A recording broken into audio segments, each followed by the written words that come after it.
दोस्तों नमस्कार। जय हिंद, वंदे मातरम, जय भारत, जय सनातन। मैं आपका दोस्त योगी बोल रहा हूं और आप मेरा चैनल देख रहे हैं द योगी वाणी। चैनल पे पहली बार आए हैं तो सब्सक्राइब करें, शेयर करें और लाइक करें। तो आज देखिए, पूरा देश राममय हो चला है। जगह जगह भगवान राम के आगमन की प्रतीक्षा में लोगों ने तरह तरह के झंडे लगा लिए हैं। रंग बिरंगे केसरिया भगवा झंडे जगह जगह फैले पड़े हैं। जगह जगह राम धुनियाँ हो रही हैं, सुंदरकांड हो रहे हैं, भगवान राम के आशीर्वाद की लहरियां बज रही हैं। और कल दोपहर 12:10 से 12:55 के बीच अभिजीत काल में रामलला की दिव्य मूर्ति, जो आपको कई वेबसाइटों पे, फोटो में कई जगह दिख रही होगी ना, उसमें, और आपको बड़ी अलौकिक लग रही होगी। एक 5 साल के बालक की रूप स्वरूप में रामलला उस मूर्ति में आए हैं। लेकिन कल की प्राण प्रतिष्ठा के बाद आप उस मूर्ति का चमत्कार देखिए। मूर्ति के भाव बदल जाएंगे, देश की तकदीर बदल जाएगी और रामद्रोहियों के लिए ये काल का समय आ जाएगा।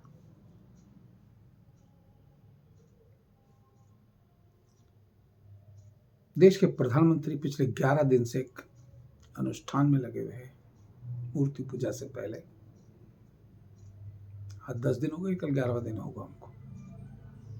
और इस दौरान वो भोजन नहीं ले रहे, न कोई तरह का फल फ्रूट, सिर्फ नारियल पानी पी के चला रहे हैं काम, और काम अपनी पूरी गति से कर रहे हैं।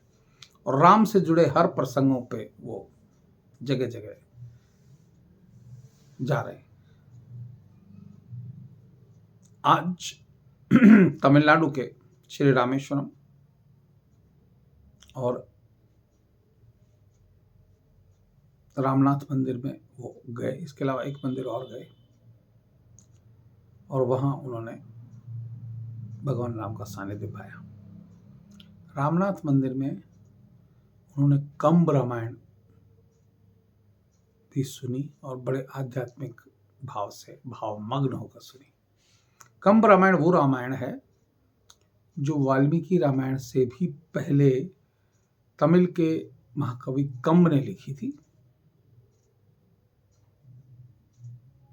और माना जाता है कि तुलसीदास जी ने रामचरितमानस लिखने से पहले कंब रामायण का पाठ किया था। कंब रामायण में 10-12 प्रसंग जो वाल्मीकि रामायण से अलग हैं। तो तमिल कवि की है वो, हिंदी में उसका भाष्य आसानी से उपलब्ध नहीं, उपलब्ध तो है। मैंने प्रयास किया था पिछले 6 महीने पहले, लेकिन उसका मेरे को कभी एक पाठ मिल रहा, कभी 2 मिल रहा, कुछ ऐसा है। आपको मौका मिले तो आपको पढ़ना चाहिए, हिंदी भाष्य अगर उसका मिल जाए। तमिल आप समझते हैं तो आपके लिए बहुत उसकी बात है। भारतीय भाषा है तमिल, हमें गर्व होना चाहिए कि तमिल हमारी भाषा है। तमिल, मलयालम, कन्नड़, तेलुगु, उड़िया, बांग्ला, पंजाबी, अवधी, भोजपुरी, मराठी, गुजराती और हिंदी तो है ही। तो खैर, ये सारी भाषाएं हम अपनी भाषाएं। ये जिस भाषा का सर्वाधिक उपयोग करके देश की पीढ़ी को बर्बाद किया गया है, उस भाषा का नाम है अंग्रेजी। अंग्रेजी एक विदेशी संपर्क रखने की भाषा हो सकती है, लेकिन देश के पुनरुत्थान के लिए जिस भाषा की जरूरत थी वो अंग्रेजी नहीं हो सकती, और नहीं हुई। देश का सांस्कृतिक स्वरूप पूर्णतः बिगाड़ दिया गया। और अब मान के चले, हर देश की जो विरासत है, पहचान है, उसकी सांस्कृतिक विरासत होती है। आपकी भाषा, आपका रहन सहन नहीं, उसकी सांस्कृतिक विरासत। गरबा सभी लोग करते हैं, लेकिन गुजरात की पहचान है। भांगड़ा सभी जगह होता है, लेकिन पहचान पंजाब की पहचान है। विदेशों में पाकिस्तान और बांग्लादेश जो भारत से अलग हुए, इनकी पहचान भारतीय के रूप में ही होती है। इनकी कोई अलग पहचान नहीं बन पाई है। अगर कोई पाकिस्तानी का रेस्टोरेंट खोलता है तो भारतीय रेस्टोरेंट ही माना जाता है उसे। तो पहचान भारत से है। तो हमारी जितनी भाषाएं हैं उनकी पहचान भारत से है। अंग्रेजी हम पर थोपी हुई भाषा है। खैर, आइए मैं भाषा ज्ञान पे लग गया। अपन बात करते भगवान राम की। रामलला प्राण प्रतिष्ठा का पूरा प्रोग्राम डिक्लेयर हो गया। इससे पहले आदरणीय प्रधानमंत्री मोदी जी ने रामेश्वरम में समुद्र तट पर डुबकी लगाई, फिर मंदिर में जाके स्नान, वहां बहुत सारे कुएं बने हुए, उस जल से भी स्नान किया, उसके बाद पूजा विधि की। और कल सुबह 10 बजे बाद, 10:30 बजे बाद वो अयोध्या एयरपोर्ट पहुंचेंगे हेलीकॉप्टर से, और उसके बाद मंदिर पहुंचेंगे। और 12 बजे से लेके 12:55 तक को तकरीबन 40-45 मिनट मंदिर में प्राण प्रतिष्ठा समारोह में बैठेंगे। अभी तक जो प्रोग्राम मिला है उसके तहत प्रधानमंत्री 4 घंटे अयोध्या में रुकेंगे। कल की बात बता रहा हूं। और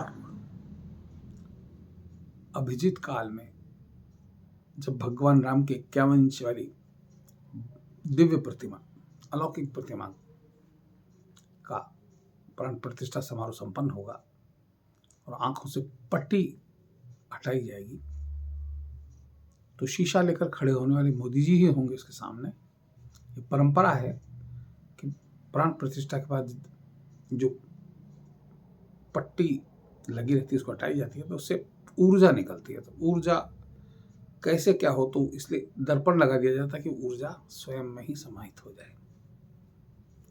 ये माना गया कि इस ऊर्जा से कई लोग, मतलब कई बार कोई आदमी व्यक्ति से झेल नहीं सकता।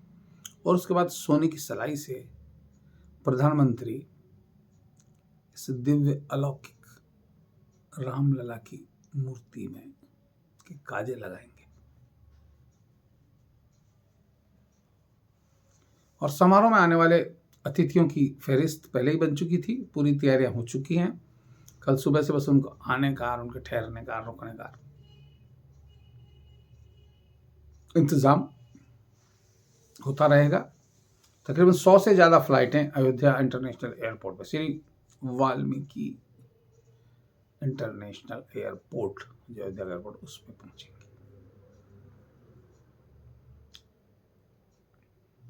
तो बहुत भव्य और दिव्य कार्यक्रम अयोध्या में होने जा रहा है। उसका लाइव प्रसारण सब जगह होगा।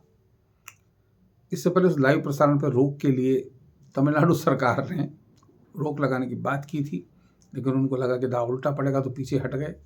हालांकि वहां के बीजेपी प्रदेशाध्यक्ष और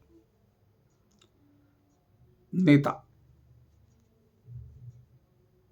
के अन्नामलाई ने सारे ट्विटर वगैरह हैंडल से निकाल के उस बता दिया कि उन्होंने बैन किया था। गौरतलब ये है कि तमिलनाडु में टीवी चैनल्स, निजी टीवी चैनल्स हैं, उनमें डीएमके के नेताओं का बहुत बड़ा प्रभाव है। वो उनके मालिक हैं। सन टीवी एक्चुअली उन्हीं का, जैसे, तो ये सारा, और वो द्रविडियन पॉलिटिक्स का पूरा खेल खेलते हैं। लेकिन क्या आप किसी को यूट्यूब चला के मोबाइल पे देखने से रोक पाओगे? गूगल टीवी चला के यूट्यूब देखेगा तो रोक सकता है क्या?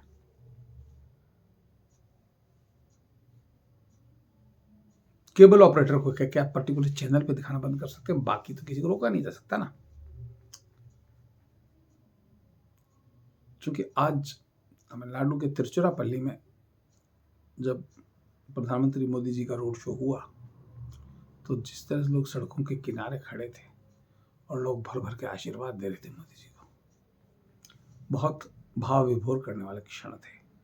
लोग जय श्री राम के नारे लगा रहे थे, लोग और मंत्रों से उच्चारित थे। उनके भाव, उनका अहोभाव दिख रहा था बहुत ज्यादा लोगों का, मोदी के प्रति एक सम्मानजनक भाव मोदी ने कर दिखाया, जो और लोग नहीं कर पाए।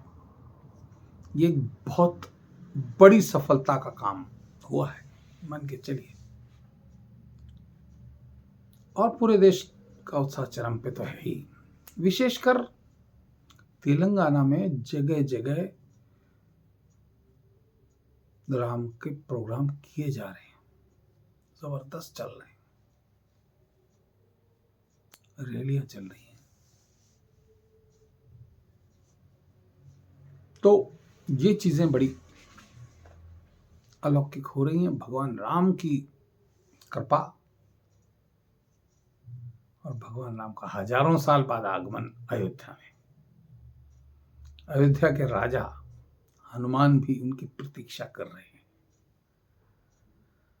आइए प्रोग्राम, आपका बहुत बहुत स्वागत है। और जो आपको रोकने वाले हैं उन्हें या तो सद्बुद्धि दीजिए या उनका विनाश कीजिए। तो दोस्तों, आज के लिए इतना ही। फिर मिलते हैं अगले किसी वीडियो में। तब तक के लिए जय हिंद, जय भारत, वंदे मातरम, जय सनातन, जय श्री राम।